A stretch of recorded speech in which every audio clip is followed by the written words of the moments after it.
There we go, Oxford fans. We needed that, didn't we? We really needed that. Hello everybody, welcome to OUFC Fan View, and it's time for another review of another Oxford United game. Today, Oxford were at home to Burton Albion. A winter of discontent so far for Oxford United has seen us slide down the league table, and there's been a lot of worry and a lot of panic around, and a 1-1 draw last time out against Reading didn't do much to appease the anger or to appease the worry. Although we did see the first goal in the league under the Des Buckingham era, we were still awaiting that first win. Was it going to come today against lowly Burton? Well, maybe Burton and probably Burton were the perfect opponent for Oxford United to play, because it was a dominant performance from Oxford United on the pitch, on the scoreline. Oxford back to winning ways. First win in the league for Des Buckingham. That monkey's off his back now. It finished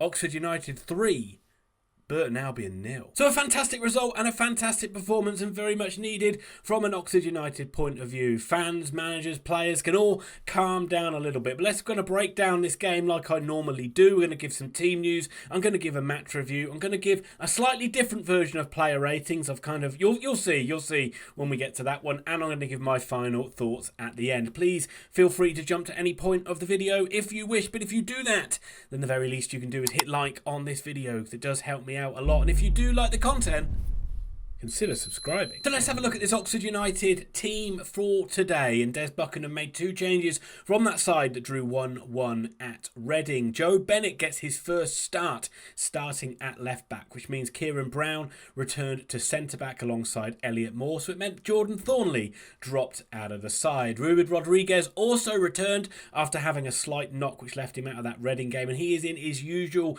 10 role. Josh McGuane is the one to make way for Rueben Rodrigues. No Billy Bowden in the squad. A slight injury for him. Have been told that he will be back for the remaining games over Christmas, so that is good. But it was, in the team news, it was sort of said that Brannigan and Rodrigues were going to play slightly higher, so just McGuane as the kind of holding midfield player to try and get in Oxford being more of a threat at the top end of the pitch, because as we know, it was only 2 points and 1 goal from the first 4 games in charge for Des Buckingham. Change has been afoot at Burton Albion. Gary Mills is in temporary charge of the Brewers after Dino Marmria was fired last weekend. It's been a very odd season for Burton Albion. A terrible start, then an excellent period in the middle, which saw them win a lot of games in a row, were largely unbeaten. But then they've fallen off again, and they've been in a bit of a slump with 5 defeats in the last 6 games. The Brew Crew make 3 changes from the side that lost to Stevenage. Jake Caprice comes into right back, Josh Gordon comes into the left wing role, and Cole Stockton starts up top. A couple of ex-Oxford United notable players in the Burton Albion squad and team. Max Crocombe in goal, ex-Oxford United goalkeeper, and Steve Seddon, who would normally be in the Burton squad or team, but he is not allowed to play because he's on loan from Oxford United. But with Cole Stockton up top, he does remain a bit of a scary addition for me to this Burton Albion side. He got the ability to just do the amazing. You could see a one-man highlight reel of some of Cole Stockton's goals, and you're just hoping that today is not one of those days where everything he hits flies in the back of the net. Let's have a look at this match then, and Oxford started the brighter side. The first 5-10 minutes of the game, it was a bright start for Oxford United, and really should have been 1-0 up in 5 minutes, with Josh Murphy missing an absolute sitter. Brannigan did this time and time again, but this was the first one where he raked a wonderful ball out to either flank, this time out to Mills on that right-hand side for Oxford. Burton's left. He got it through to Rodrigues. Rodrigues crossed to the back post. Murphy, arriving onto it, looked like it was a pretty simple job to just head it home. But for 6 or 7 yards, he headed it over the bar. And you could see that Oxford were trying to get the ball forward quicker, and certainly trying to get the ball out wide faster, with Murphy and likes of Mills standing very wide for a lot of the first half. And it was refreshing to see. But after that first 10 minutes, the game did go a little bit flat. Burton seemed a very organised side. They looked like they were quite comfortable just letting Oxford United have the ball. They weren't really offering much of a threat themselves, other than from set pieces or long throw-ins, but you were just starting to struggle to see where Oxford United might break this side down. But something we have seen a lot of times in Oxford United home games is a kind of a quiet period, and then all of a sudden, bang, Oxford strike. And they did on 25 minutes. Oxford take the lead in this game. Finally, for the first time since those opening 10 minutes, Oxford did start to move the ball a little bit quickly. And similar to that Murphy chance, after 5 minutes, it was Brannigan who started it with a raking ball again out to Mills. Mills with a first-time touch. He played Rodrigues down the line into the penalty area. This time Rodrigues was a bit closer to goal, and he was able to cut back onto his left foot and place it past Max Crocombe. Oxford United 1-0 up. Josh Murphy was also causing problems on the other side as well, and Brannigan got him in behind, running at this Burton back line. Murphy looking good when he was going down the wing, but this time he opted to cut inside, but his shot was over the bar. Still not that confident in front of goal for Josh Murphy, but you feel it's coming. You feel he's in a little bit of a purple patch, and it's nice to see. And it was also nice to see Murphy and Bennett link up so well down that left-hand side. You saw Mills and Stevens link up well down the right, but Murphy and Bennett certainly did look like they were on the same hymn sheet. And this time it was Bennett who got in behind from a Brannigan ball again, I believe. And his cross was just over the head of Harris, and Mills coming in behind. It just kind of hit Mills and ended up going wide. Saw very, very little from Burton from an attacking point of view. The only real shot they had in anger was a shot from Harper, which went miles over the bar. It followed on from a long throw-in, which Oxford didn't clear that well, and it came to Harper on the edge of the box. And it really should have done better because he put it miles over the crossbar. And at half-time, it was 1-0 to Oxford United. And we'd seen this game quite a lot of times under Liam Manning, where Oxford were in control for large periods of it, but only have the one goal to show for it. But they did deserve to be ahead. Brannigan, others, but mainly Brannigan did this as well, trying big switches of play to get Oxford moving up the pitch faster than what we've seen in recent weeks. And it was working really well. But you have to say Burton have been very poor, and they look like they just came to really just try and be a bit of a smash and grab. They didn't look like they were really offering very much, and the game plan didn't change from them even when Oxford went 1-0 up front. There was a little period after the first 10 minutes until Oxford scored where they were looking a little bit uncomposed, and Powell in midfield was looking pretty good, but they never really looked like they were going to force Beadle into a save, and I don't really remember Beadle having much to do at all in this game. It was just a matter of whether they might nick something from a set piece or a long throw-in. But so far, Oxford in control, but it was only 1-0. Second half of this game, I've got to say Oxford United were excellent. They created numerous chances. There was numerous times where they were able to get runners running in behind the Burton defence. There always seemed to be plenty of options going forward, and it did start right from the early knockings of the second half. Rodrigues, he just kind of overhit a through ball when Oxford had quite a nice little 3-on-2 going, but he just overhit the through ball to Mills, but Mills was still able to get to it and cross it back to Harris, but unfortunately Harris couldn't really, it kind of hit Harris before he could really do anything from it. But Oxford were cranking up the pressure. Cameron Brannigan hit the angle of the goal frame with a rasping shot. It came from a second phase of a corner. The ball came back out to him. He got a little bit of space. He was able to cut inside. It's one of those ones where he's kind of, well, I'm not even going to say he was going for a cross. He went for goal here, and it was very, very nearly 2-0 as it cannoned back off the woodwork. The chances kept coming for Oxford United. Some very good pressure from United all through the second half. An unbelievable goalmouth scramble. How this did not go in, I don't know, but from a corner, Brown's able to get his head on it. It's cleared off the line. It seemed to come back to Brown, who made the Burton defender made an even better clearance off the line. Then Stevens couldn't force it home as Crocombe, with a good save, just would not go in for Oxford at all. Mills, a couple of minutes later, forced Crocombe into a pretty easy save, but good work from Stan Mills. Really good performance from Stan Mills today. 68 minutes, Rodrigues with a great run in behind. He picked out Mark Harris, whose shot hit the target, but it was well saved by Crocombe. There was a decent chance by Harris. He put wide from a header too.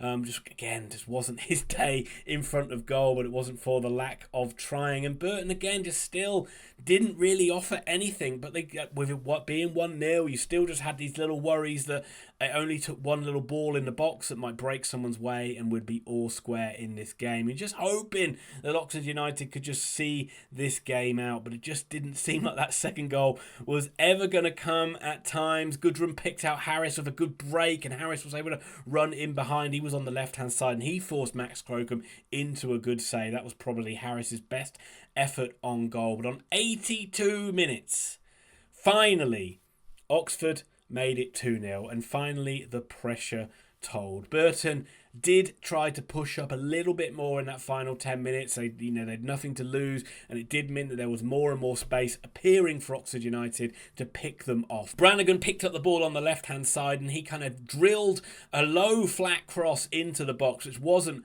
well headed away by Burton. It fell to Rodrigues on the edge of the box. Once again, he's able to take a touch, cut inside, get it on his left, and he smashed it into the top corner of the goal. There might have been a slight deflection on it. Who cares? Rodrigues 2, Oxford 2. Surely we're going to win this game. But Oxford weren't done. 89 minutes off the clock, and the cherry on the cake. And get this, folks, it was Marcus McGuane with the goal. I'll say that again. It was Marcus McGuane with the goal. Is Des Buckingham like the McGuane whisperer in terms of like being able to get him to score goals? Because that's 2 now in the Des Buckingham era for McGuane, and this was an absolute beauty. Oxford build up down the left-hand side again. McGuane picks the ball up. He's about 25 yards out. There's nobody around him. No one closing him down. He just thinks, why not? And his why not is bloody brilliant, because he finds the top corner from distance. A wonderful goal to round off a wonderful performance for Oxford United, a fully deserved win. There was even a couple of chances for James Henry late on, who looked pretty sharp when he came on as well to make it 4, but it didn't matter. Oxford United got a much needed win and a very good result on top as well, and we can all just breathe a little bit calmer and easier now. On to some player ratings. As I said, I've changed it a little bit. I've just gone away from giving arbitrary number ratings, because to me they don't really mean much between, oh, someone got a 6 or someone got a 7. I'm just going to say who played well, who kind of played meh, and who kind of played badly. And there's not going to be many bad grade or bad performances in there for Oxford United. So let's just run through everything. Beadle, yeah, played well, clean sheet, didn't have much to do. So, all positives from him. Finn Stevens, I thought he was excellent today. I thought defensively he was pretty solid in what he had to do, and his link-up work with Mills was really good. Moore, again, not much to do in there, but what he did was very tidy. The same with Kieran Brown, just very tidy. Those two look very solid at the back. I thought Joe Bennett was superb today. Lasted the full 90 minutes, but I thought he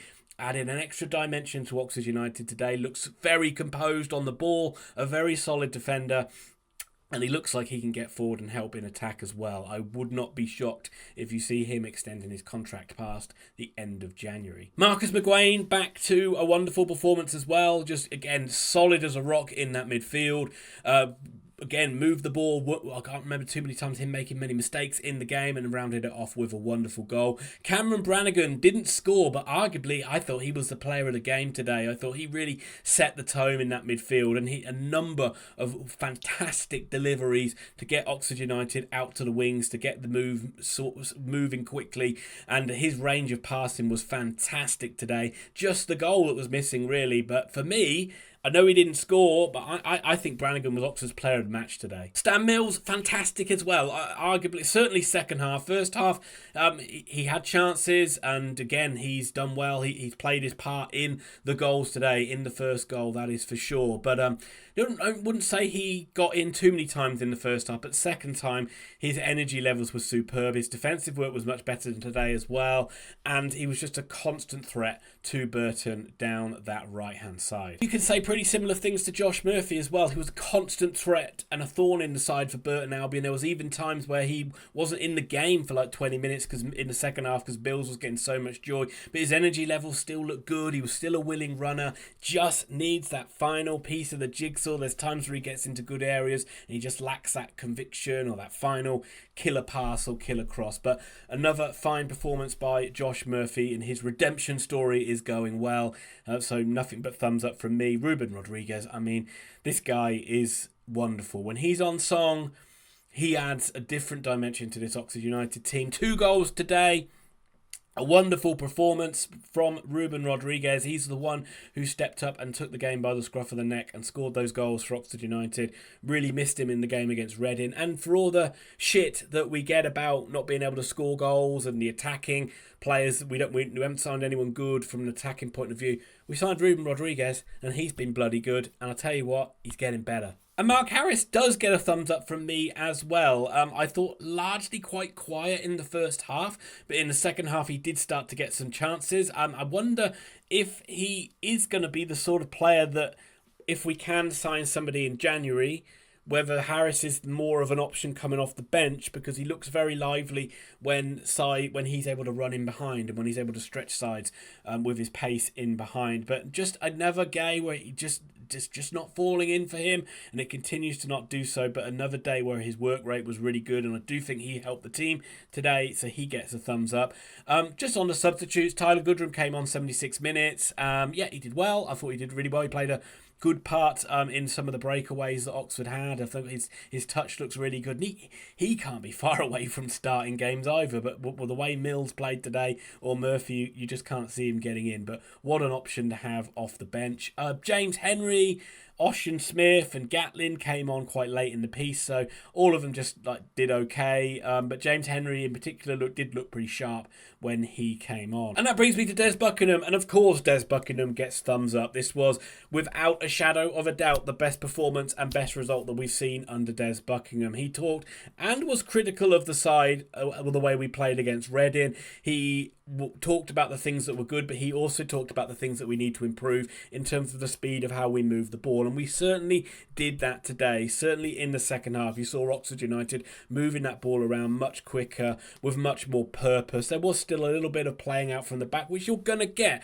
from a side that likes to keep possession. But I thought that when we sprung it into attack, we did it very purposefully and we did it very well. And it wasn't just a case of slowly getting to the edge of the box, then slowly going back and then slowly going up again. I thought that he got his tactics spot on. I thought the personnel was spot on, and I thought the team really, really responded from a little bit of backlash that we've had, certainly deserved, against Peterborough, and a little bit undeserved against Reading. But the crowd wanted to see a response today, and I thought Buckingham ticked all the boxes, and he'll be delighted now that he's got a week on the training ground to work with this side to hopefully improve them even more. That brings me to my final thoughts, and let's start with final thoughts about Burton Albion. And I can't really do too much. I mean, if there are any Burton fans watching this, this was the epitome of a side that is struggling and looks a little bit devoid of ideas. They didn't really seem like they came for a win today. They didn't put Oxford under any pressure at all, didn't push us back, and other than just trying to bombard a ball into a box from set pieces, you didn't really see what the game plan was. There was very few times that Stockton was able to hold the ball up and bring others into play. They didn't really seem to have any width or pace to get in behind Oxford United. Defensively, they were reasonably well organised. This is a side that you can see is on a bad run of form, and they look low on confidence and they look low on ideas, and they certainly probably need someone in, a new manager, and hopefully they're going to get a new manager bounce like what Dino Marmaria gave them last season. But Burton fans, you must be worried, and you're quite rightly so. You should be after that performance, but let me know your thoughts on today and the season. And that brings me on to Oxford United, and what can you say other than what I've said a few times before, that my goodness did we need this performance and this result. Much improved. Burton not a great side, so maybe we played the perfect opponents at the perfect time, but Oxford United did put them away. We would have liked more goals earlier in the second half to be perfectly safe, but I think the way the side kept going, the intensity, you didn't see us back off in the second half. If anything, you saw us being more aggressive in the second half to try and get that winner, which was refreshing to see. And maybe that, with the first half, with it being a little bit more cagey, I thought the tactics were much better on the counter-attack in the second half. But with that big switch of play that we were trying today, we were able to obviously get up the pitch quicker, but we were able to stretch Burton much more competently than what we've seen against the likes of Peterborough or likes against Reading and stuff like that. So big ticks and big pluses all the way around for Oxford United there. It doesn't answer all the problems, but I talked about how we just need to win a few games. We just need to nick a few games until we get to that January transfer window. And this will do everybody at the club a world of good. Probably the only disappointing thing was the carol singing at half time. That was fingers in your ears kind of stuff. But other than that, all positives and all good stuff. And we can have a week now where we can just sit back and relax and then go again. Big game against Northampton, and who are sides struggling down the bottom. Sort of sides we've been struggling with away from home, so it'll be interesting to see what Oxford United could put into that one. But a bit of a break for the players, bit of a break for us, and just nice to do a nice, relaxed, calm, positive video. But let me know your thoughts. Let me know what you thought about this game. Let me know what you thought the differences were in the tactics and what worked well and what still needs to be improved, other than the fact of a striker who doesn't score goals. Because again, that's not going to be addressed until the January transfer window. So what's the point of going on about it again and again? And Harris actually played okay today. But let me know. And I'll be back next weekend for a review for Northampton versus Oxford. And I'm going to go and enjoy my Saturday evening. Thanks very much. I'll see you soon.